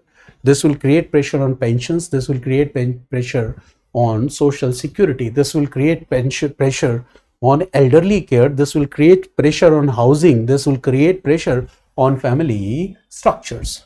And the next challenge is what? Feminization of aging. Feminization of aging. This is also an important challenge in demographic transition, right? Older women will often experience greater vulnerability. Why? Because of widowhood, because of lower lifetime earnings, because of lower asset ownership, because of longer life expectancy, because of dependence on family. So UNFPA report highlights that feminization and ruralization of aging as a major policy concern, and this brings a strong gender and social justice dimension, okay, here. So definitely we can also talk about feminization of aging. Now definitely we can also talk about another important challenge, that is changing family structure today. Today what we see, that the traditional joint family system have been changing. Why? Due to urbanization, due to migration, due to this nuclear family is being promoted, due to smaller families, due to women's employment also, the traditional family structure is weakening. So this will ultimately weaken traditional systems for elderly care, right? Declining fertility today, smaller families today, fewer potential caregivers today. So ultimately there will be a greater demand in future for institutional and social care.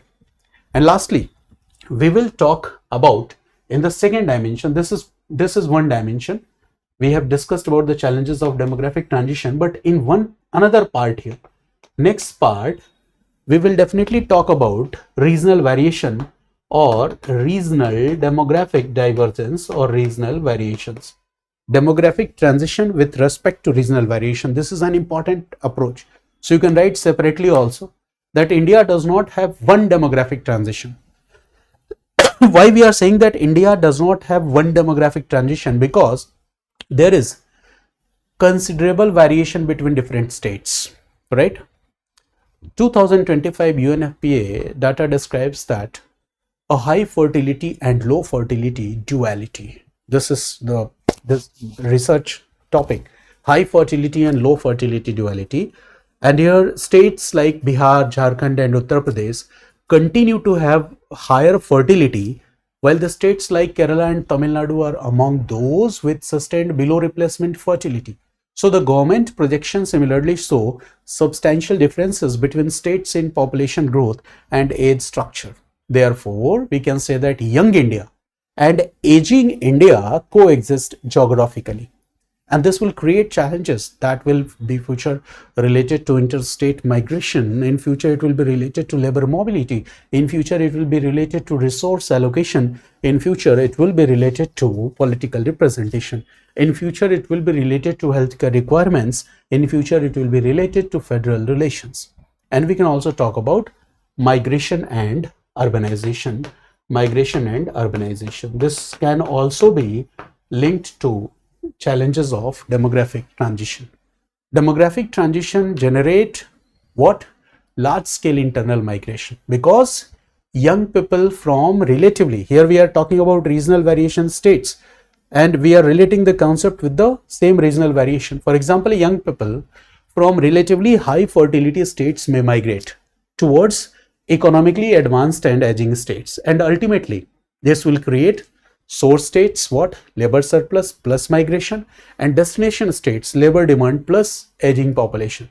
So migration can therefore partially rebalance India's demographic transition, but at the same time, this can also create challenges that will be related to housing, urban infrastructure, social security, language and identity, informal employment, and social integration in future. This is the point here. And in this way, you can write this answer. So these are the different themes here. Now, challenges of demographic transition. The meaning of demographic transition is clear. Different challenges are clear. Regional variation is clear. Some government data I have discussed with respect to the contemporary India, right? So we have discussed all the aspects, and that is what critically examine. This is what reasoned argument while explaining your answer. But the challenge is what? Writing the answer of this question in 250 words. So obviously you will follow IBC model, introduction, body and conclusion model. You will write a simple introduction, you will write a simple conclusion.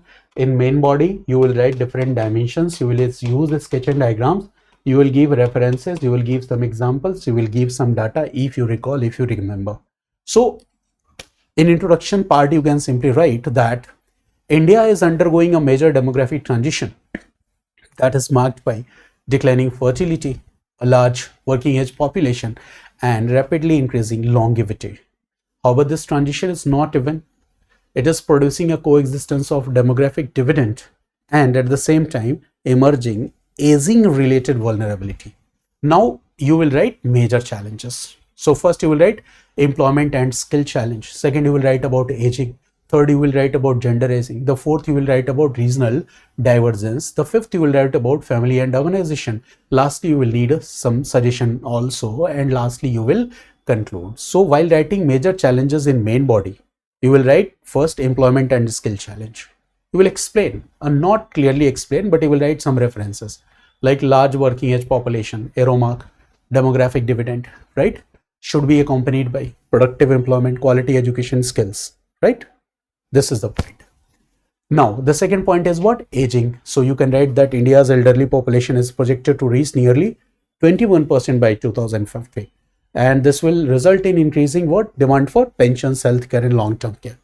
Then third point, I will write about gendered aging, that elderly women face greater risk of widowhood, poverty, independence, right? This is a point. Regional divergence, you will definitely talk about this, that Bihar, UP like states, Jharkhand like states they have relatively higher fertility, while the states such as Kerala and Tamil Nadu face below replacement fertility. And these differences in labor supply, migration dependency. You will talk about family and urbanization. You will write some referral words, phrases like nuclear families, migration and urbanization, the beginning of traditional family system. So caregiver people will, the elderly care will be a bigger challenge, pressure on urban infrastructure in future. Suggestion part, you can write that India needs state-specific demographic strategies. Highlight this line, that India needs state-specific demographic strategies. फिर point wise you can write that investment in human capital, high female labor force participation, employment intensive growth, universal health care, pension and long-term care system, and migration sensitive urban planning, reproductive policy should remain rights based rather than coercive. And lastly, we will conclude that India's demographic transition is therefore both an opportunity as at the same time it is a structural challenge, and the policy goal should be to convert the present demographic dividend into human capital gains while preparing early for an aging and increasingly urban society. So in this way you can write the answer of this question. Now we are moving to the last question, that is question number 20 in your paper. The question is, evaluate the impact of globalization. Impact of globalization, the directive word is evaluate, on Indian youths with reference to social, political, economic and cultural spheres. So this is like appendix.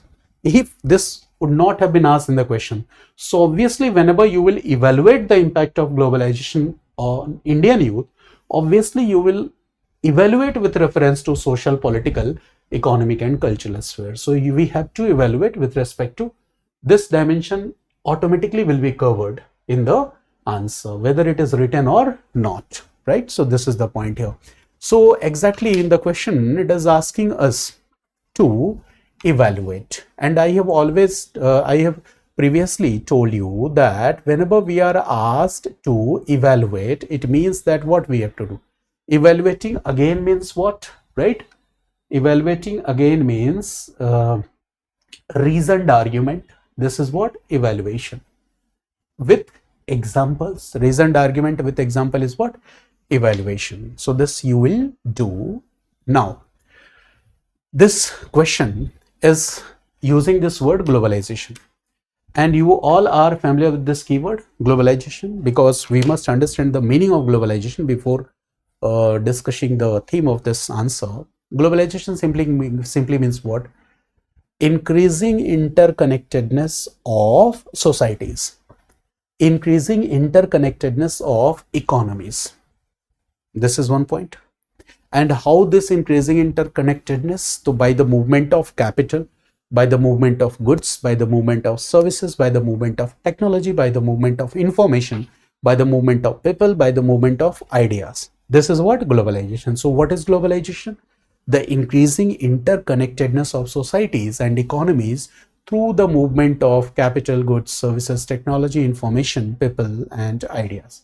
Here we are talking about Indian youth, and whenever we are talking about Indian youth is not a homogeneous category. Whenever we are talking about youth, here there are different factors. The factors that define youth are class, caste, gender, like male and female, reason, education, rural, urban location, digital access. So globalization has differentiated impacts on different categories of youth. So this we must remember. Now let's discuss the answer, that what we have to write in the answer of this question. So here in this question, we have understood the meaning of globalization. We have understood the meaning of youth. Now we will talk about impact of globalization, and here it is clearly writing that in impact, first you will talk about social impact, then you will talk about political impact, economic and cultural sphere. So in this way, 4 dimensions you will have to explain. But the impact of globalization on Indian youth with reference to society or social impact will not be always positive. It will be positive also, negative also. So social impact have 2 dimensions, positive and negative. So you will explain positive dimensions, you will explain negative dimensions. Political, you will explain positive dimensions, you will explain negative. Economic, positive, negative, cultural spheres, positive, negative, and in this way, you are doing what? You are evaluating. The social impact, what are the positive impact? So, today what we see that globalization has increased exposure of youth to new ideas, new lifestyles, new educational opportunities, new global networks, new gender equality discourse, human rights ideas, social movements like this. It means that social media has enabled young people to connect beyond geographical boundaries and participate in movements and communities based on shared interest. It has also challenged some traditional hierarchies related to gender, caste, and sexuality. But the negative social impact is what? Globalization has produced what? Consumerism, individualism, social comparison. We do social comparison, mental stress as a result of this, weakening of traditional community bonds, online radicalization, and misinformation. Therefore, what do we see? That greater connectivity does not necessarily mean greater social cohesion. It means that there are positive social impact also and negative social impact also. When we talk about economic impact, so this is the area where the impact of globalization on youth is most visible. For example, globalization has created opportunities for youth. Globalization has contributed to IT and IT-enabled services. Globalization has contributed to startups, global value chains, outsourcing, freelancing, gig economy, international education, remote work, entrepreneurship, and the rise of India's digital economy has allowed educated youth to access opportunities beyond local level markets. But at the same time, there are challenges also. While discussing an economic impact, you will also discuss what? Challenges. Society के बाद you are explaining economic impact, so you will also explain challenges. Challenges like, right? Young people with English, knowledge of English, young people with having some digital skills, young people with education, young people living in urban areas, they often benefit disproportionality. Otherwise, the other youth face unemployment, informal employment, gig work insecurity, skill mismatch, low wages, and automation. Therefore, globalization can simultaneously create high-skilled opportunities and at the same time precarious employment, right?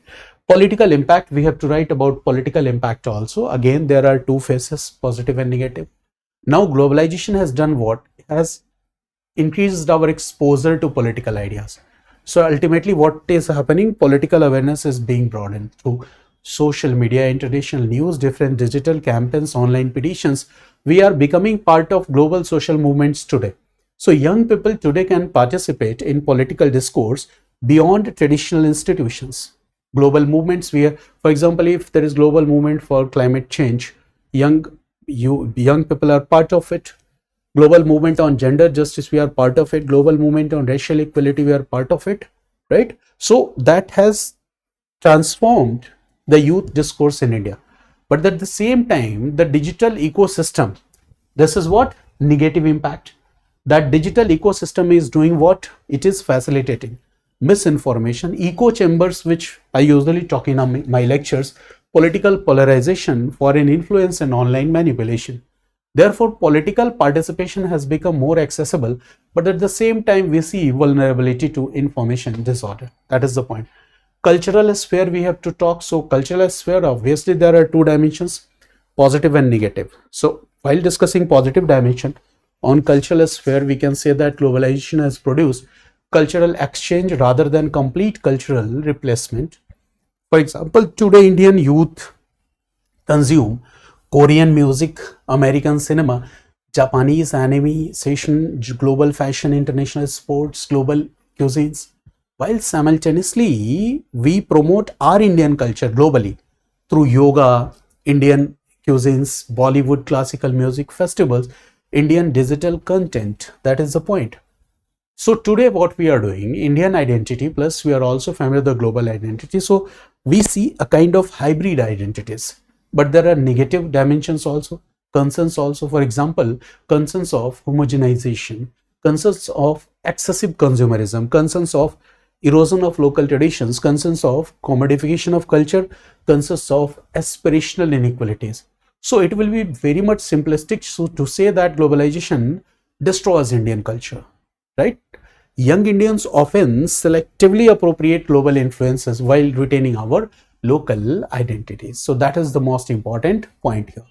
Intersectional dimension, if you will write, this will be better. You can fetch good marks, right? Give some reference or hints to intersectional dimension. Like globalization does not affect all youth equally. Urban educated youth more likely to benefit from technology, international education, global employment, entrepreneurship, but at the same time, the rural youth may face weaker connectivity, skill deficit, limited employment opportunity. Women, in context of women, globalization can expand employment, education, financial independence, awareness, but gender norms continue to constrain access. With respect to marginalized communities, what we see that the caste, class, language, and digital inequalities influence the ability to access global opportunities. So what we see that the globalization has democratized aspirations faster than it has democratized opportunities, right? So in this way you can write the answer, but the main challenge here to write this entire theme in 250 words. Again, I am repeating the question, that evaluate the impact of globalization on Indian youths with reference to social, political, economic, and cultural spheres. Now you are familiar with what is globalization. Indian youth is not a homogeneous group, I have already discussed. Social dimensions, political, economic, cultural dimensions I have explained. Positive and negative aspects I have already explained. So obviously this answer you can write in the format introduction, main body, and conclusion. You will write a simple introduction, conclusion, but in main body you will divide main body into 4 parts, where you will write social sphere, political sphere, economic sphere, and cultural sphere. And while writing answers, present 2 dimensions here, positive as well as negative. Positive, negative. In positive, write a few points. In negative, write a few points. And in this way your answer will be complete. But we'll discuss the model answer too. In introduction part of this answer, you can simply write that globalization has transformed Indian youth by connecting them with global markets, technologies, ideas, and cultures. It has expanded their aspirations and opportunities, but its benefits remain uneven across class, gender, region, and educational groups. In main body, political impact challenges, right? And cultural, economic, all I have discussed, so you can easily write the answer here. In main body, dimensions are the same. For example, social, greater awareness, mobility, exposure to diverse ideas, consumerism, social comparison, weakening community bonds, economic, IT, startup, gig worker, global employment, skill mismatch, job security, inequality, political, digital participation, global issue awareness. I am just discussing the keywords which you will use in your structures. Misinformation, polarization, echo chambers, cultural exchange, hybrid identities, global reach of Indian cultural homogenization, commodification, excessive consumerism. So by using this word, these keywords, you can just draw some sketches. Economic sphere, globalization created opportunity like IT services, entrepreneurship, digital platforms.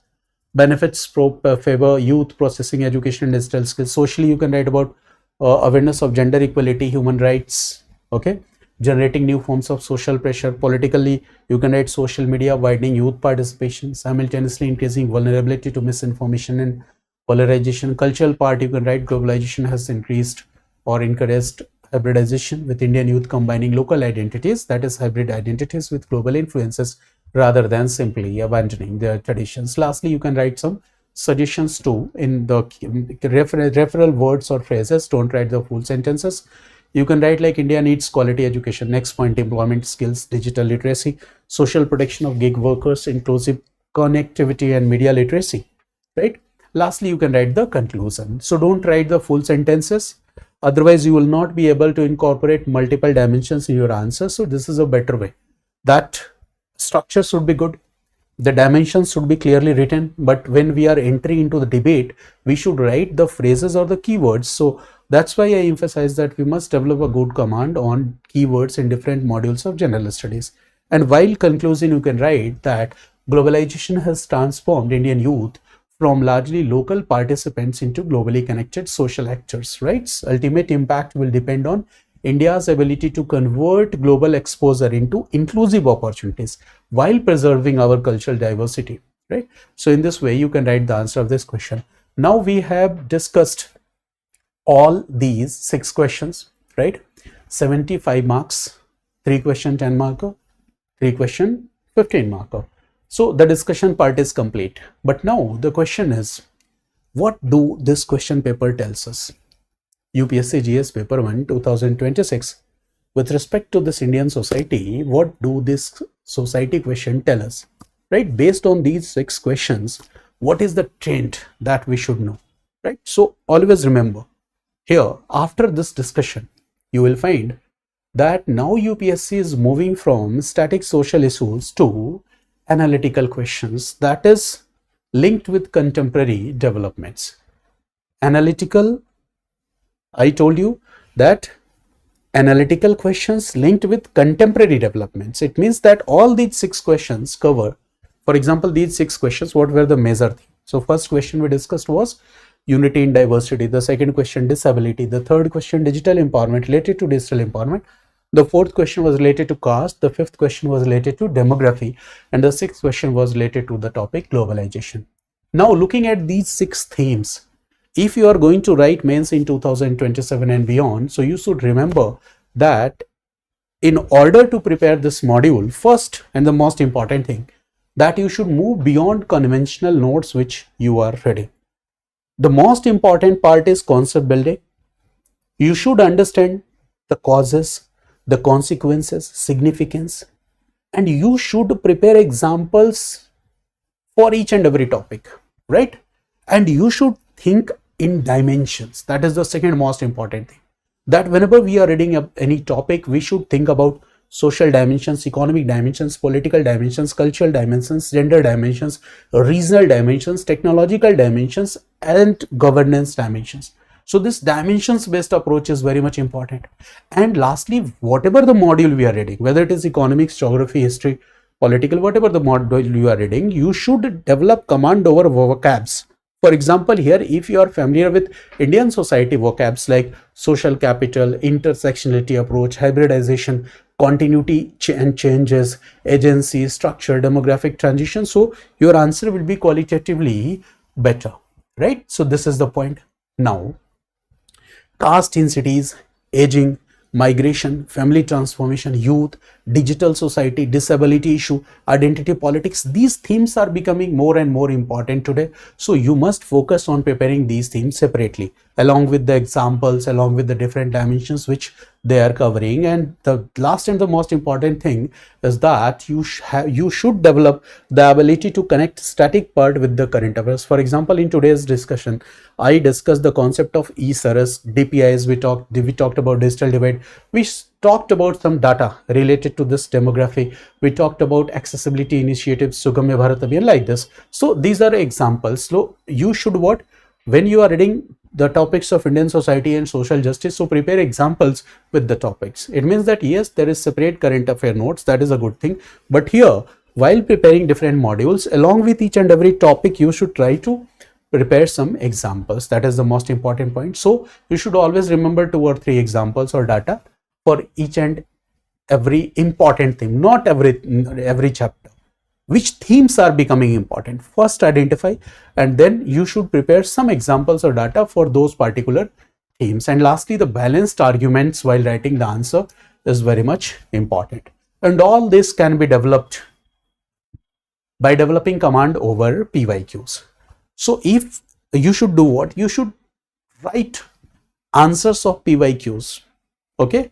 You should prepare the theme with respect to the PYQs. And one another important part here is that generally we do what? We study questions year wise. Now, looking at the changing nature of the questions, what I will suggest that you should group the themes under different topics like caste related themes, women related themes, population related themes, diversity related themes, technology related themes, urbanization related themes, globalization related themes, vulnerable sections related themes. So in this way, under these themes based PYQs model, it means that the model should be changed if you are continuously practicing, constantly practicing. So obviously you will gather some confidence to write better answers in your mains examination. Otherwise, generally we in examination hall, we are in a situation where we have read each and every topic, and whenever the questions are being asked, yes, we are familiar with the theme, but we are not able to produce our answers within the required word limit or the time frame, it becomes very much difficult to connect different themes and interlinkages. So if you will not practice it continuously, and if you are doing it for the first time in the examination hall, definitely the results will be very bad for you. So whether you are preparing offline or online, I often see that in online the quality compromises because teachers just don't do the detailed discussion or in-depth discussion. So I think that yes, but okay, online is also good because there is no any option left for those people who are living in the remote areas. But you should always remember that yes, the teachers are making some efforts by discussing the themes, but you should continuously practice, right? So for today's discussion, I think this much is sufficient, and uh, I hope that this video will be helpful for you, for those students also who will write mains next year, 2027, 2028 and beyond. And uh, thanks for watching this video. Thanks for joining this session.